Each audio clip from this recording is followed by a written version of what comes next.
Hello? I don't think that this is working correctly. Hello? What is freaking happening? Oh, okay, we're so back. We're so back. We are so back. Okay, we're so back.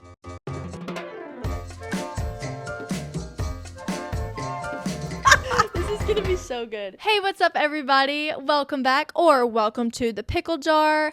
This is What's the Dill. I'm your host, Mackenzie Pickle. Almost forgot the name of my podcast for a second, but it's okay. I am clearly a little all over the place. It's been an eventful week for me, to say the least. It has been a roller coaster. I was kind of in a funk, and now I'm getting out of it, which is great. I cannot stand being in a funk, and I'm very happy to be on the way out of it. How's your week been? I hope you've been doing well, and I'd love to hear about what's going on in your life. What's happening? Anything new? Also, quick little question, completely irrelevant to anything. Does anyone have any suggestions for if I should upgrade my iPhone? I've been looking into it. I don't know. I have an iPhone 13. I've had it for a few years, and it works pretty well. I do film on it and take a lot of photos, so I was wondering about upgrading maybe just for the camera type of thing. And also, I'm noticing the battery life is getting a little low. It's good, but it's starting to get to where I have to charge it during the day, which I guess isn't too big of a deal, but I'm curious, So if you have any suggestions or recommendations or just any thoughts, let me know. I could use all the help that I can get. We have a new movie that came out, and we're reviewing it today. It's Mickey 17, y'all. Mickey 17 came out a few days ago. It hasn't been out that long. This movie was directed by Bong Joon-ho. It stars Robert Pattinson, Naomi Ackie, and Stephen Yeun, with Toni, Collette, and Mark Ruffalo. I hope I pronounced everyone's name correctly. If I didn't, I do apologize. Yeah, let's jump right into the review. Being so honest with you, I am still trying to wrap my brain around this movie. I still am just very... I don't even know how to describe how I am after seeing it. I just, the credits rolled. I just sat there for a minute, and I do have some thoughts, of course, but I don't really know exactly what to make of my experience.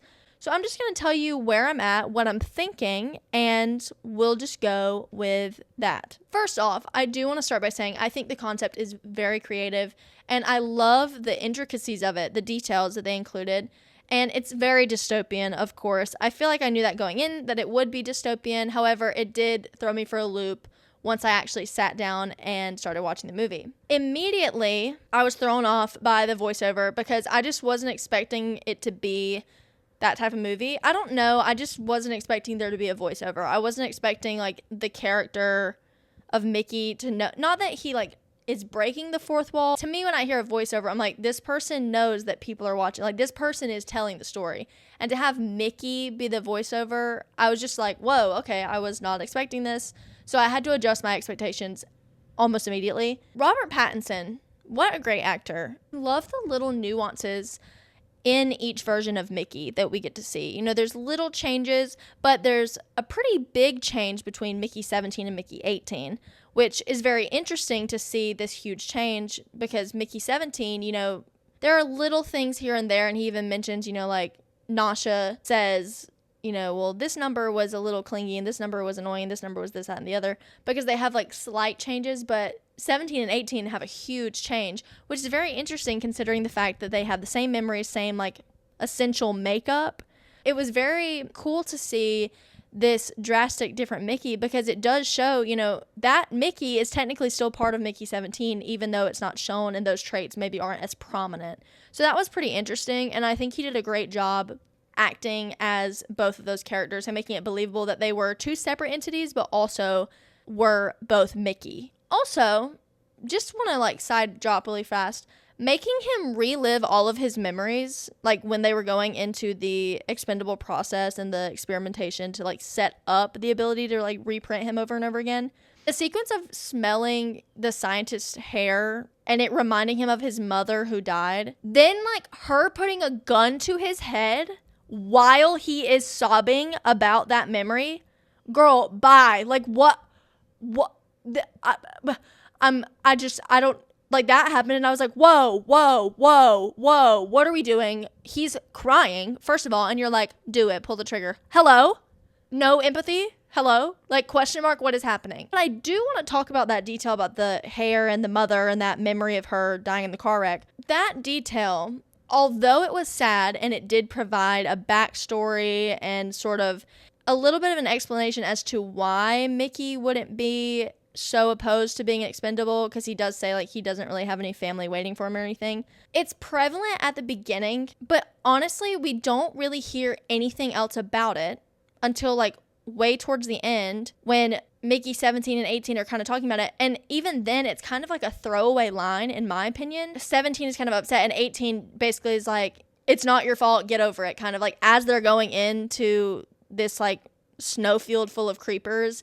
And it's just like a very small moment, like barely even a moment in my personal opinion. They move right along. To spend so much time on that memory of his mother dying and him sobbing, and the length of the mystery of the scent of the hair, like it's brought up a few times in the voiceover at the beginning, and it's this whole mystery until we find out that it's about his mom and the car wreck and all that stuff.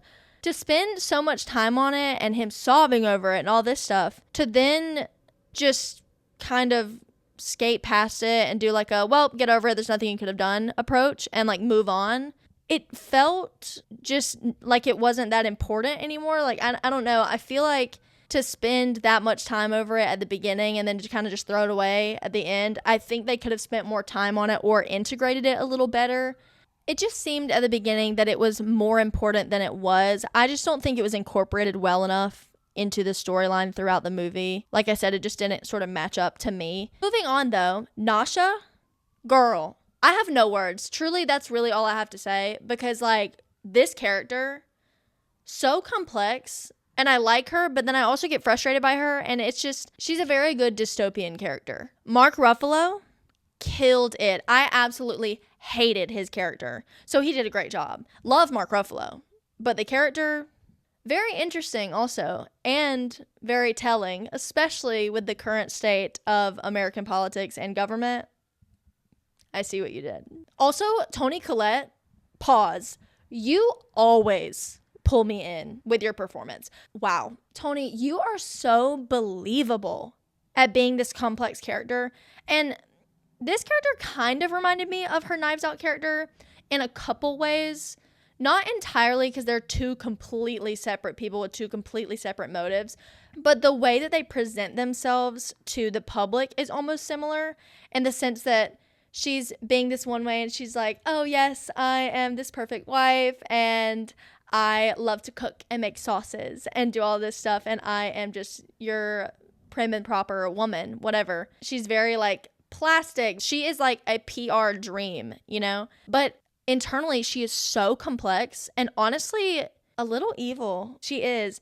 And she's kind of like the ringmaster, if we're being completely honest. Like, she plays like she doesn't know what's going on, but she actually knows probably a lot more than what her husband, Kenneth Marshall, knows, because he has nothing up there. So I like how we explore this human cloning / printing, reprinting thing. The dangers of that are shown as well, especially the fact, this is what really has sat with me. The fact that there is no more care for life in general, but specifically certain lives. Like, no one mourns Mickey's death because they're like, oh, he'll just get reprinted. So no one cares. No one tries to save him. And they even send him into situations where he will die. And they experiment on him with these different viruses and different medications and stuff that could kill him so that they can fix them and make them better for everyone else. And like that is disgusting. That is so disgusting, to have no care for a person's well-being. Like, he's essentially being tortured as this lab rat just because they're like, oh, well, we will reprint him. It's no big deal if he dies or not. But they have no thought or care for how painful these deaths are. And he's reliving them over and over and over and over again. It's very sad, and it just shows a lack of compassion. But it's also interesting when you compare that to when this person was not an expendable. I'm blanking on the name, but they were not expendable and they couldn't be reprinted. And Mickey is like partially blamed because he was there, and they're essentially like, you're the expendable, you should have died instead of her because like, we can reprint you, we can't reprint her, so now we've lost an actual life that means something. Like, that's essentially what they're saying, which is very depressing to be Mickey. Like, obviously, like, I get it, but still, at the same time, Mickey shouldn't be treated like some lab rat who it doesn't matter if he dies or goes through any pain or anything. Like, it's very sad that that girl died, but, you know what I'm saying? Like, to just try to swap them out, so, I don't know. It's just kind of heartbreaking to see such a lack of compassion. The whole going to war with these creepers instead of trying to communicate, such an accurate representation of the flawed American system of, quote, taking care of business. Peace is possible, you just have to be willing to work for it. But that's not what the world first jumps to whenever we have conflict, right? And even in cases where peaceful routes are taken, they do not take every effort to prevent war. Like, it's like, oh, if plan A doesn't work, then war immediately. No, babe, you have some other options, I think, that you can go to before we go to war, right? Like, am I the only person that thinks that we can have maybe a plan A through G before going to war? I would argue plans A through Z and war is, like, the final result. But you get what I'm saying. And I think that this movie shows that pretty well, especially against the creepers. They're like, just kill them all. We'll get rid of them. That is, again, not compassionate, not caring. That is not wanting peace. That's just wanting to take over everything, which, how many times have we seen that in history? Anyways, I just thought, again, that was a really good point and a good comment on the way things work in the world. Anyways, though, I think the movie is very interesting, especially the ending. Mickey 18 sacrificing himself, so sweet. But I also, like, I feel like I kind of knew that was going to happen. Like, when the creeper was like, we will require a life, I sort of knew that that was going to happen, but it still was monumental. Also, though, the thing that really stuck with me was that little fever dream that 17 has during that destroying of the printer ceremony at the very end, when he sees Ilfa, I believe is how you pronounce Toni Collette's character's name. When Ilfa is reprinting Kenneth Marshall, and she's like, taste the sauce, and it's clearly blood. And she's like, see if I'm a ghost or not. Like, touch my hand. That whole thing, crazy. Like, was Kenneth Marshall a clone the entire time? Was that not, like, the original Kenneth Marshall? Was that a reprinted version that she was controlling? We know she partially was controlling him just because of how often she, like, spoke into his ear and, like, talked and told him what to do. But the ending, like, that whole little reprinting, that was crazy. That actually threw me for a loop, and it just made me think. And I don't really know exactly what to make of it, but I just thought that was a really cool way to sort of end it and have you thinking, do I actually know what was going on in the movie? Do I actually know all of this, you know? It was honestly a little unsettling. And it made for a good ending. A good little, you think you know everything, boop, we're going to plant this little seed right here. It's very good.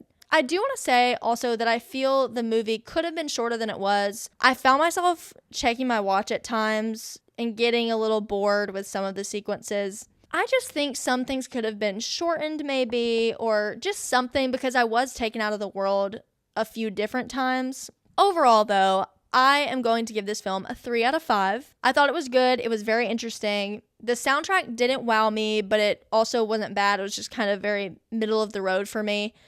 The CGI was good. The acting was great.